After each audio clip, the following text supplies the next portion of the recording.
You're listening to the Dwell on These Things podcast. I'm John Stange, and today we have a very special guest with us today. I'm very excited to have him on the show. In fact, today we have Dr. John Delony, who's joining us. He's the host of the John Delony Show. He's also the author of the new book, Redefining Anxiety. He's a Ramsey personality, and he's someone that I very much enjoy listening to on the Ramsey Show. And so I'm really honored that he's a guest on our show today. So, Dr. John Delony, welcome to Dwell on These Things. Thanks, John. I'm grateful that you had me on, man. Hope you're doing well. Yeah, we're doing well, and we hope you're doing well. Also, we've actually had some super awesome weather up here in Southeast PA. How's it down by you? Is it muggy? Is it humid? Is it nice? How's this part of spring? I'm in Nashville, and it's about 1,000 degrees outside. It's good, perfect, just as it should be. Just as it should be. Yeah, I have a whole group of friends that live right in your neck of the woods, and I'm always curious, the different temperature changes and humidity changes throughout the country. So I'm an old Texan, so it's nothing like that. So this still feels really comfortable out here. The further up you move on the map, right? There you go. That's right. So we're grateful that you're on our show today, and we've been talking a lot on the show about different things that our minds dwell on and our hearts choose to latch on to. And I know that that's your specialty as you focus on that at Ramsey Solutions. I've heard a lot of the things that you've shared on the air, just trying to help people with a variety of things that they're wrestling with. But I thought I'd start us off today by just asking a question about the nature of your role at Ramsey Solutions, because for 20 years, you've been helping people in a variety of ways with mental health issues and all sorts of things. I know you've also served in academic settings. So I'm just curious, what's your new role like, and how do you feel like your previous experience contributed to the help that you're able to offer in your present role? I just told my wife last night, I think I'm living in a cartoon. It is like nothing that I've ever been a part of. And almost all of that is incredible. The day-to-day here is, man, I got to work early this morning and worked on some advertising spots for radio. And then we had a staff meeting here this morning with a guest speaker. And then I went straight into a podcast interview, just doing interviews and writing. And we're working on a big book. And then I'll shoot some episodes of my show this afternoon. So it's a go, go, go, go. And then tonight we'll go home and work and do some more writing. So I was under the illusion it'd be less busy, and that was incorrect. It's just different kind of busy. But the day-to-day is still doing a lot of reading, a lot of meeting and talking with individual people. And that's a big deal to me, that I never lose contact with actual human beings who are trying to make life work in whatever weird way we're all trying to figure it out. Yeah, absolutely. The cool thing about what you just shared there, it sounds like there's a lot of variety. One moment you're doing one thing, the next moment you're doing another. Yeah, and the fun part for me is I had no ambition of this. This isn't what I was working towards, and so every day feels like a carnival. Yeah. And then Dave Ramsey's like, "Hey, why don't you just come out to the house and we'll take the boat out?" And he taught my son to ski this past weekend and my daughter, and I thought, I'm living in the Matrix, man. This is just a weird life. Feels surreal. It's not where you saw things headed, but it's the door God's opened up for you, and that's a wonderful thing. And thanks for being a good steward of what's been entrusted to you. Thank you, man. Appreciate that. So one of the primary subjects that you've been sharing a lot about recently on your show, on the Ramsey Show, is the idea of anxiety. That's something that we all wrestle with to one degree or another. And you address that subject at length in your most recent book, Redefining Anxiety. And so my curiosity is, how are you trying to help readers reframe their previous understanding of what anxiety is and what anxiety isn't? How are you trying to help us reframe that? So stepping back I've just watched over the last decade, whether it was me and I didn't know what it was. I was a hard charger and a successful guy. I didn't know what this was, as my body started falling apart while I was driving down the road. Right. And then my students, and even high performing students, I was the dean of students at a law school for a season and then moved to another university. I'm watching my students, my colleagues, my friends, and it just was everywhere. And then behind closed doors, I've been working with senior leaders and those in our communities that quote unquote made it, whatever that's supposed to mean. And they were all dealing with it. And so as I kind of went down the rabbit hole, John, anxiety, it's just an alarm, man. It's not the problem. It's actually a good thing that lets us know one of three things. We're out of whack relationally. So think back, 10,000 years, 5,000, whatever. If you open your eyes in the middle of the plains and your tribe has left you, you're probably going to die, right? So we've got it wired into us to make sure we're connected relationally. In a faith context, what's the first thing Jesus did before he started getting real serious? He went and rounded up some people to walk with him, right? Hmm. And or anxiety alarms let us know we're in a situation where we're not safe, whether that's an abusive situation, whether we are out of whack in a power dynamic, whatever that happens to be, we're not safe, or we're in a situation where we don't have control over what's going to happen next. And so that should be all of us right now, right? And the best analogy I can give for what we've done with anxiety is um, if the smoke alarm in our kitchen's going off, and we were to get a ladder, and some well-meaning counselor and a friend of ours and some random associate pastor at some church, there's like 1,000 different associate pastors now, right? And one of them showed up at the house, and we were trying to figure out how to shut this alarm off, how to get the batteries out of this thing while our house burned down around us. That's what we've done with anxiety. We've made the alarm the issue, and all it's trying to let us know is we're not okay. This life that we call normal, these goals that we all have, they're not sustainable, and we're just melting from the inside out. So I'm trying to direct people away from the easy thing, which is blaming anxiety for their challenges, to the more harder but richer conversations of, man, what are those alarms trying to tell you about how you've structured your life, how you're not safe in your life, what your relationships look like? And that's a harder thing, but man, it's healing on the other end of that. So even just in the way you're describing that, I think a lot of times people, like you said, define anxiety as the problem, and so you're trying to help us see that it's the alarm. It's something that's All showing it you is. that there's deeper issues. It's the presenting problem, not the core problem, and it's trying to reveal something to us about what's actually going on. Right. And the world we live in, there's always somebody trying to sell us a cure, right? Hmm. And so the hard part about that alarm analogy is alcohol works for a while. A new romantic partner works for a while. Medication works for all these things work for a season. Hmm. And then there's always somebody ready to sell you another numbing agent or Hmm. another pillow to duct tape around the alarm system instead of getting to the root problem, which is, man, we got to deal with this thing. Yeah. Yeah, and I think that happens quite a bit. In my role as a pastor, I do a lot of counseling. Had a ridiculous amount over this past year. It's slowed down a little bit, thankfully. But what I've noticed is frequently people will not treat the issue. They're always focusing on the symptom. And you're saying it's very much the same when it comes to anxiety. And I think that's good counsel. Um, Tell us a little bit about the fact that you just said, you're spending some time today writing, you're working on some upcoming projects, but you released Redefining Anxiety not that long ago. And I'd love to know, just as an author, uh, a little bit more about the process of writing Redefining Anxiety. How did that come together for you?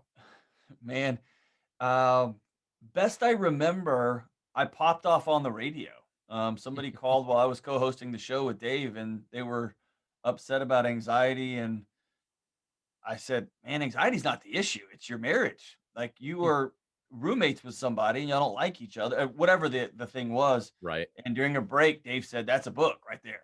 And we initially, we wrote this really small. It was just they walked through with me like, "Hey, what are the myths that people believe about it, and what is actually true about anxiety?" And I felt it was a long grad school paper, a relatively short grad school paper, actually.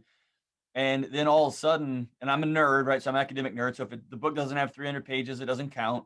And all of a sudden, this little tiny book made the bestseller list, and it kind of spun out from underneath us all. And Hmm. now it's sold so many copies. We're just kind of laughing about it. I don't even know what to do with it, but it Hmm. sent me a message as a highfalutin academic that likes to make everything overly complicated, that most people are really struggling. And man, another pitchy, complex letters and numbers or whatever the thing is, that man, they just need what can I do right now to help me be okay? Right. And so that's helped change the writing process. I love writing. I love reading. I'm a nerd at heart, and so I love it. the challenge for me is saying things in a way that people can actually understand and hear them, because I still talk like I'm in middle school, and the editors here have let me know that We what can you just fix said that doesn't with you, make any John. sense. There you go. Yeah, That's right. exactly. That's nice. Well, just even thinking practically in regard to this book, I think a lot of times when people are looking for help and encouragement with anxiety, you're not looking for a solution that takes you 5 weeks to eventually get to the heart of it. This is something that you've put together that you're saying, listen, if you carve out part of a day, you can sit down and you can work through this content, and you can really think about this and pray on this and focus on it. And so, I appreciate when a book like this is something that isn't just theoretical, although there's obviously theory that gets factored into the content, but it seems to me like you're trying to put something together that could be a practical resource. Is that kind of your heart behind this? Yeah, when we were putting this together and then seeing how the how it's struck a chord across the country, it reminded me of, you probably remember the old theologian songwriter Rich Mullins, One of my and favorites of all time. he has a quote that has stuck with me, and I've transposed it over to academics, but he said, "So often we over spiritualize Jesus, Hmm. and we forget the human lessons about how to just live a more peaceful life, how to Hmm. live a little bit better." Hmm. And I think over the past 15 years, I've worked at multiple faith-based universities where we're training theologians, we're training future pastors. And man, we've done a lot on how to deconstruct text and how to think big and how to learn all different languages. But I take ownership of the fact that I don't know how much we've taught folks how to do funerals and how to Hmm. sit with people who've just miscarried for the fourth time. And in similar fashion, I think academics, the whole idea was we're going to carve out a group of professionals that's going to be paid with taxpayer dollars to go research everything and anything, and y'all report back to us.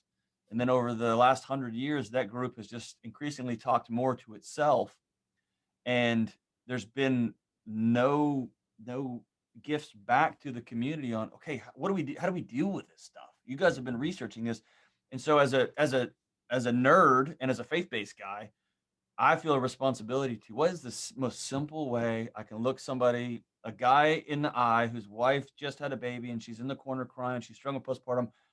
What can I tell this guy? He doesn't need a dissertation. He doesn't need a bunch of spiritual jargon. He needs to know what he can do right now, right? And then Hmm. what can he do tomorrow? And then what can he do 2 weeks from now? And so I felt Dave's real big on that. Man, we can talk economics all day long. I need to give somebody something they can do with their money right now. And that's been a neat turn for me. And the impact's been undeniable. So it's been pretty cool.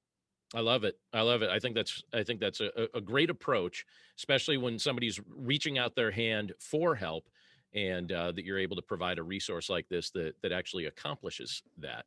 When you look at some of the things that you've been focusing on in your work at Ramsey Solutions, and really in your life up to this point, you've been helping people navigate tough decisions, improve their relationships. And one of the things that you mentioned online is that you have the desire that people would start seeing themselves as actually worthy of being well. And I thought Mm. that that was an interesting way to phrase that. So, what motivates you to try and help people in these areas? I'm always curious if there's something just from your experience or from your background, or some of the things the Lord's revealed to you over time that's helped you just develop a sensitivity toward others in these particular realms.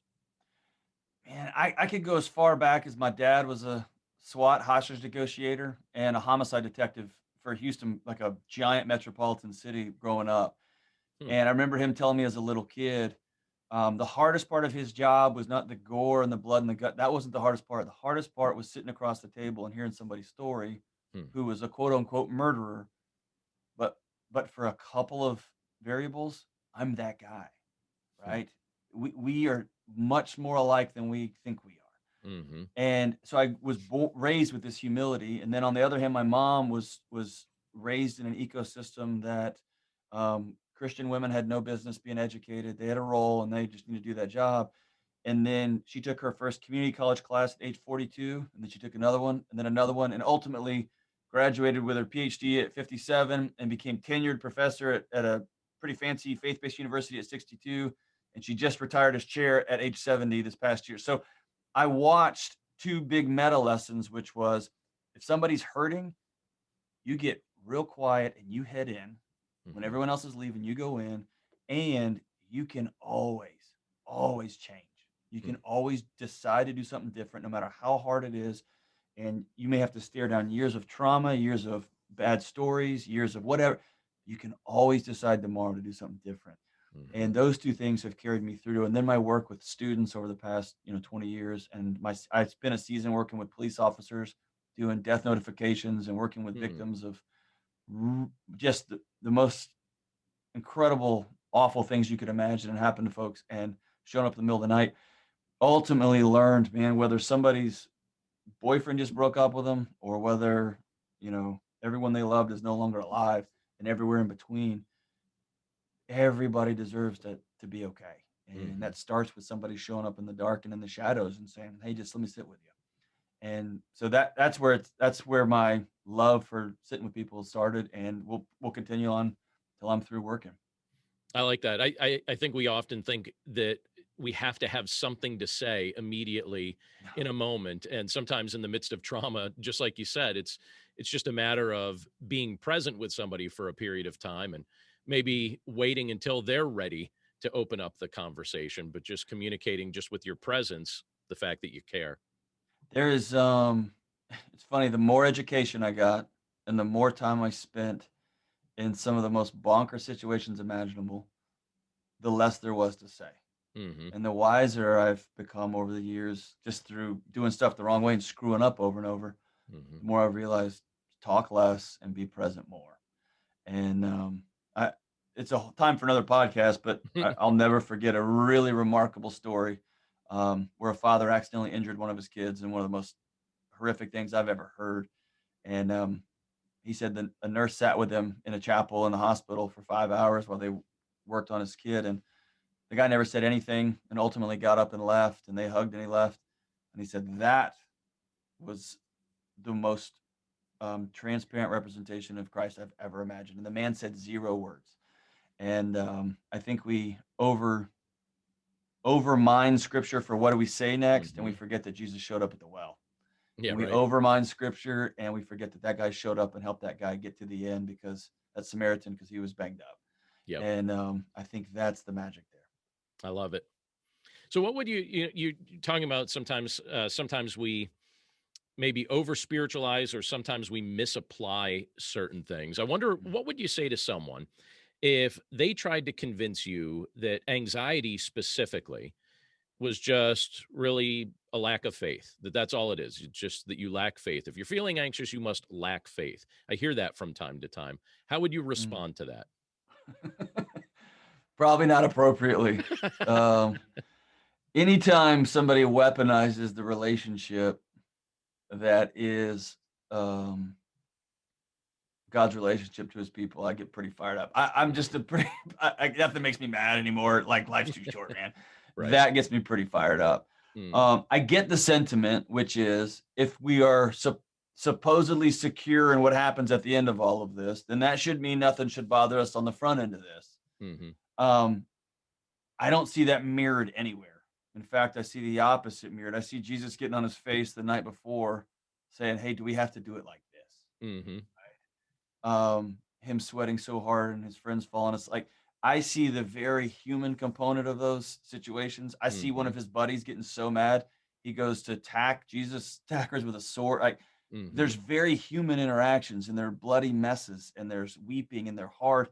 Um, I think I think the fact that we've got alarm signals that are wired into us is a good thing, man. And hmm denying that and try to over spiritualize it or to beat people up by how their bodies are responding, man, it's a gross misapplication of love and relationship, I think. Yeah, it's not helpful. It makes the problem even worse. Yeah. It's blaming somebody for feeling bad, right? Yeah. Which just it's just like yeah, it's gasoline on a shame fire, man. It's not Right. helpful. Exactly. But and by the way, I have to kind of revert from being super serious here for just a second and just say your podcast recently made me feel a little anxious. So I What I was happened? I was listening to your show And at the start of your show, you and the people that help you produce the show, you were joking about the fact that you were wearing a polo shirt that day, I and know, and right? and so apparently they were busting on you for this. And as I'm thinking this now, I have four children. They're 21, 19, 17, and 15. So I'm constantly reminded when I do something that's out of date or out of fashion or whatever it may be. But as I was listening to that, I thought, oh my goodness, I wear polo shirts all the time. Is wearing a polo shirt, they were busting on you for wearing a polo shirt. Now, this was an So, audio interview. There was no video of this to my knowledge, but they were busting on you for wearing a polo shirt for something that's just audibly recorded. So I have to know, should I feel anxious about the fact that I constantly wear polo shirts? Am I out of date? Do I need to fix this? number one, you need to be anxious that I work in such a hostile, abusive work environment. No, man. It's actually they record those shows too, so there's a YouTube channel where you can see it all. Oh, Also, that's true. but That's true. no, I could show you. I had this shirt and it was laying across the desk when I walked in. I brought it from an earlier. I walk around. I wear t-shirts all the time, and so the agreement we made here is you can wear t-shirts, but will you please dress respectably for other people's podcasts? And so on my own show, I tend to dress down a little bit. And that day I walked in with a collared shirt and they thought somebody had died. They thought I was heading to a funeral or Oh, something. so they So thought it was more formal than what yes, they were they expecting. didn't know why I was so gussied up for their show. Oh, So see, no, I if didn't you're even wearing a catch that on. polo, you're a respectable human being. They were making fun of Oh, in my mind, I thought, wait, are these not fashionable now? I me. need to rethink this. They are. What I need to do is start paying more attention to just clothing in general. I tend to be pretty lackadaisical. I think I've worn the same pair of jeans 11 or 12 days in a row. I'm not a Hey, great representation of fashion, so that's you're um behind a desk. It doesn't. No one knows that. You're fine. see, It's just when you you take those lobby photos, right, that they might find out that you spilled lunch on it or something. that's right. Yes, But and I always keep a shirt in the bag just in case. So perfect. That's no, they used to give me a hard time about how lackadaisical I dress sometimes. so. All right. So I actually feel some relief. You've ministered to me today, Dr. John. I was Yes. I was a little bit nervous on that. All right. No, you're So good, man. Hey, I was just thinking, there's no way you've got grown up kids. You look like you're 28 years old, man. I appreciate that, but no, we really do. My wife and I, we got married right out of college, and within the first 2 years afterward, we had our first child, and they're all close together. Man, well, So you've got yeah, some great but skin thank you. products or something, dude. You're doing Okay, right. well, hey, I appreciate that. I think Zoom might be doing me a favor here. Uh, all right. So I have I told those that listen to this show and those that I'm friends with that we would be chatting today. Cool. And I said to them, I said, all right, here's your opportunity to do my homework for me. Are there any questions that you would like to ask Dr. John or you would like me to ask Dr. John when I have a conversation with him? And I selected three of those questions that came to me. And I want to just throw these out there to you and see what your answers would be because I have people that are very interested in some of these questions and some of the answers that you might give. And the first is from Becca White. And Becca says this. She says, can you talk yourself out of your anxiety? And the example she gives, she says, the example is shutting your mind off at night, or if you're having an anxious moment, can you talk yourself out of those things? What do you think about that? Um, my no, you can't. I often will tell folks you have to act your way. You've Mhm. got to go get up and do. We have a preoccupation with our frontal lobes over the last several hundred years. If we can think our way into, and we've really separated, and I think there's some academic reasons for this, just how they break up colleges and universities and educational instruction. But ultimately, there's not a difference between mental health and physical health and spiritual health and relational health and nutritional health. All these things work together, very interrelated. And so, if somebody's mind is spinning out, trying to think your man, that's a powerful thing. If you've been meditating for years and you have over time developed strength where you can quote unquote control your thoughts, then you can. You can actually do some things, but it actually starts with getting up out of bed and going and breathing and putting yourself into that space. For most of us, no, you've got to get up and actually go do something. You've got to Mhm. get up and go for a walk. You got to get out of bed and go read for a little bit. You've got to let your brain naturally cycle itself through and then it begins to downshift. Trying to think your way out of anxiety only makes that loop spin faster and faster and faster. Instead of And then you interrupting it. feel stupider and stupider and stupider. Yeah. Yeah. I Reinforces it. I remember Michael Hyatt some years ago made a comment that kind of stuck in my mind that seems to go along with what you just said. He made a comment where he said, "Motion improves emotion." Mm. And I thought, I don't know if that's original to him or if he heard it somewhere, but would you say that that's similar to what you're describing there? Yeah. The most like if you're laying in bed in the middle of the night and you're beginning to spin out and you're not sleeping, get up. Just get up and go move. Yeah. Go Mhm. move, go read, go sit in another chair, go let your body start that sleep stress cycle over again. Absolutely. Nice. All right. Great question from Becca. All right. Next question I have is from Christine Huey. And by the way, I'm going to give Christine a shout out here. She is in Nashville and she runs a Little Local Flavor, which is a food tour in Nashville. So I'm going to give a plug for that here. But Christine says many people have had a lot of large changes in their life happen over this past year in particular. Do you have any tips on handling the anxiety that comes with large life changes? Yeah, that's a great question.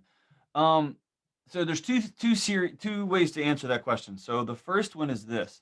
I got this from my wife.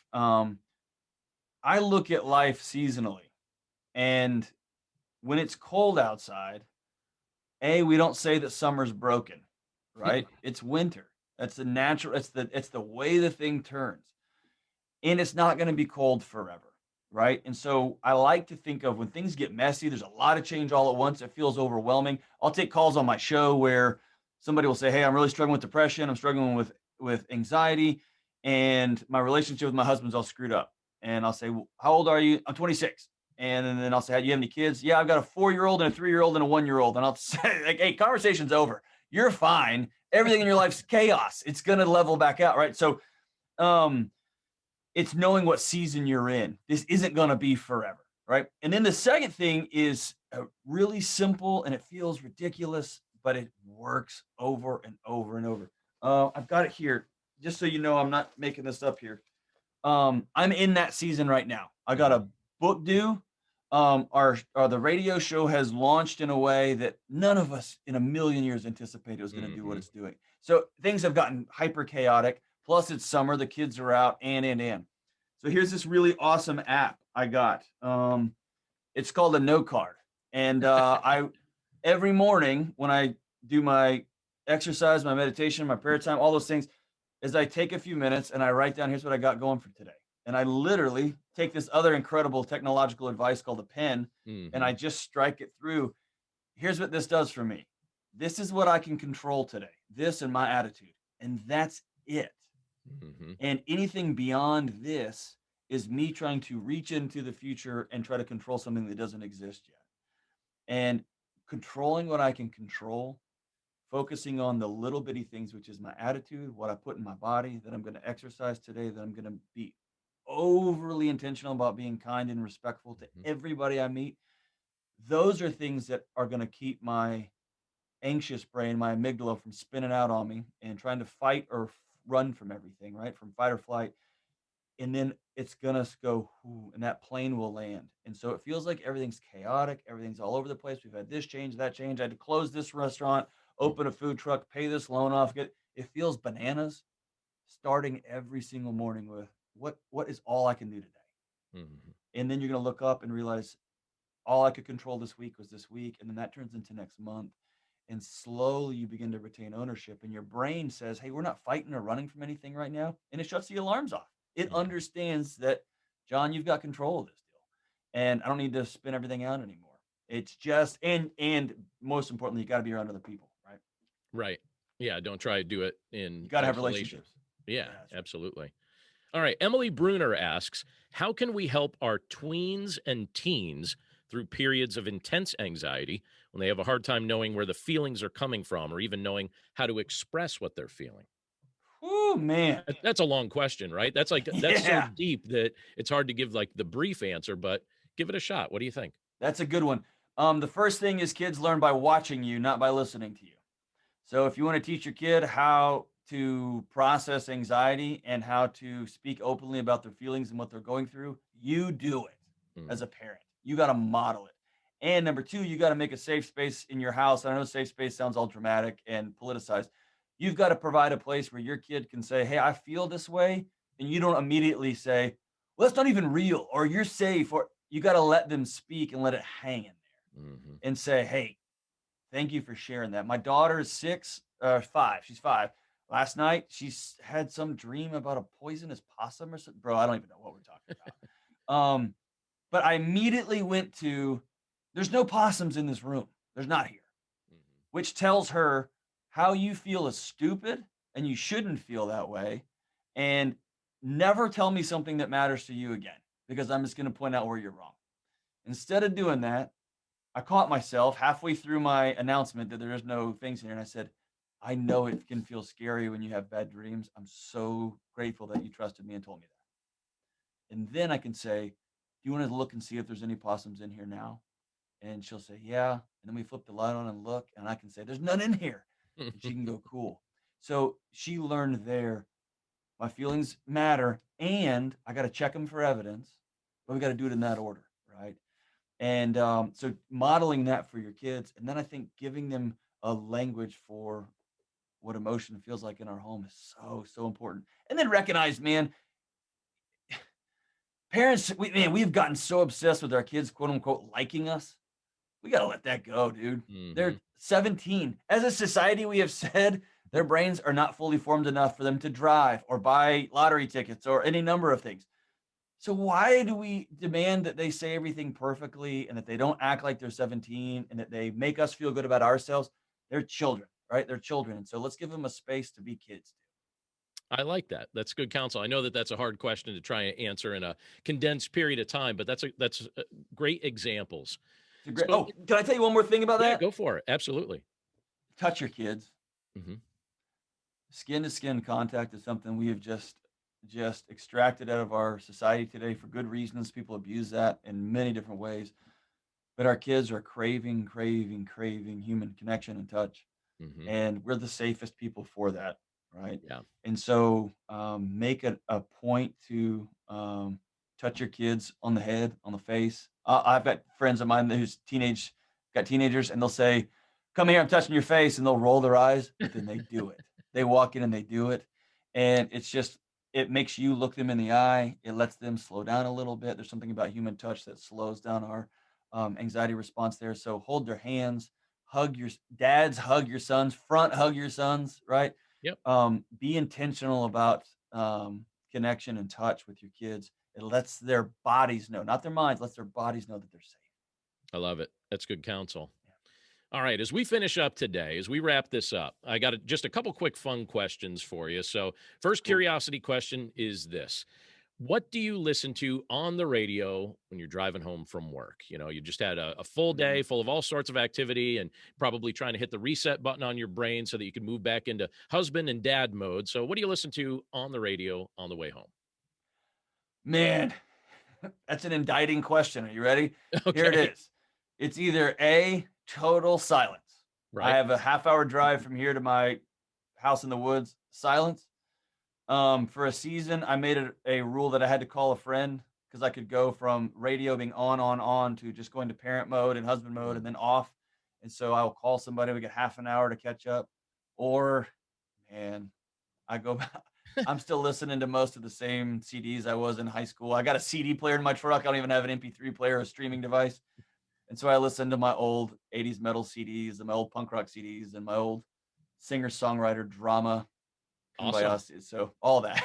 Yeah. Long distance high five on the 80s metal. I just had the opportunity to interview Michael Sweet, lead singer of Stryper.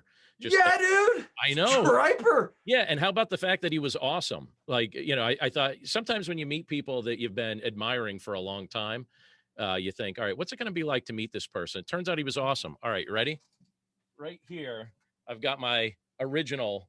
To hell with the devil. Yes. I still have it here because I was talking to him. I wanted to make sure that he saw that I had, you know, that I was walking the walk. I'm not just talking like a fan. So no, dude, listen, that guy, is it mezzo soprano? He sings he's so high. Oh, he can let it rip. Yeah, those dudes in the yellow and black attack. I was all about Stryper, dude. They're rad. All right. I love it. So, all right. You just got 10 cool points, John. Way to go, man. Okay, nice. Excellent. Excellent. Thanks very much. All right. Here's another one. Another fun question. So you're sitting next to Dave, and I think you and Dave have a great rapport. I love to see how the two of you guys interact. But do you ever just find yourself getting maybe a little bit nervous for callers when they call in and lead with something like, "Hey, I just took on a car payment," or "I just find it." Do you think, "Oh no, Dave's gonna kill them"? How do I help? How do I help here? So one of the Dave is inverted from any. I won't say that. I'll just leave it. I'll just talk about Dave.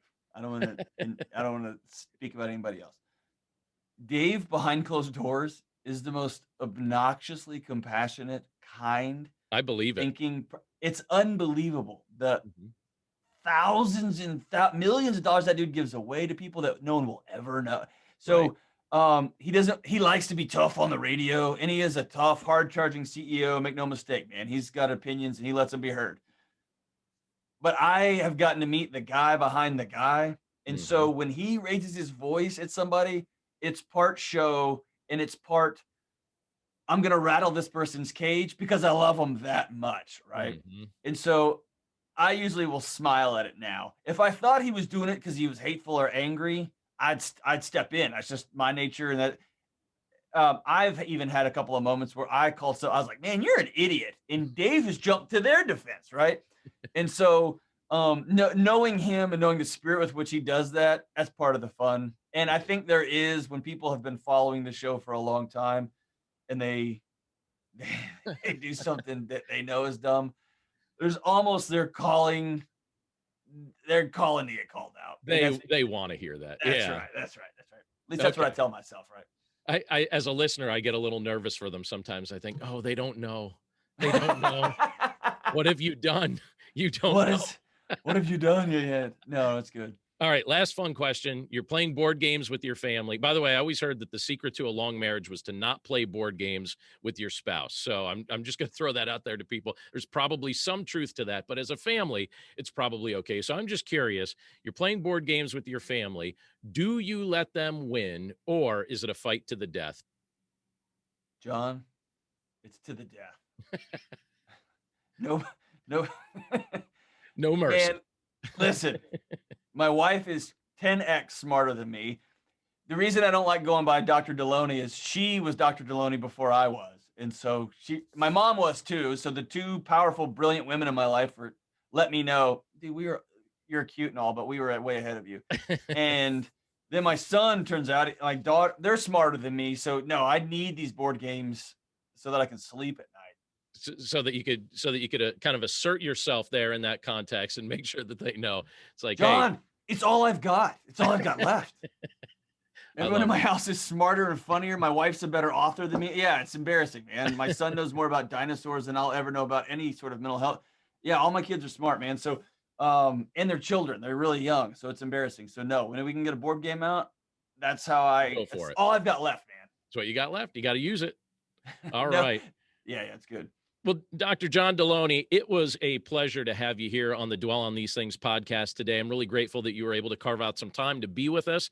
And I wonder, what can we expect to see from you in the coming months, and where can listeners find out a little bit more about you? Well, first, I'm grateful for you, man. Thanks for letting me join you on your show, and thanks for what you're putting out in the world, putting out some good stuff. You can follow me on the internets at John Delony.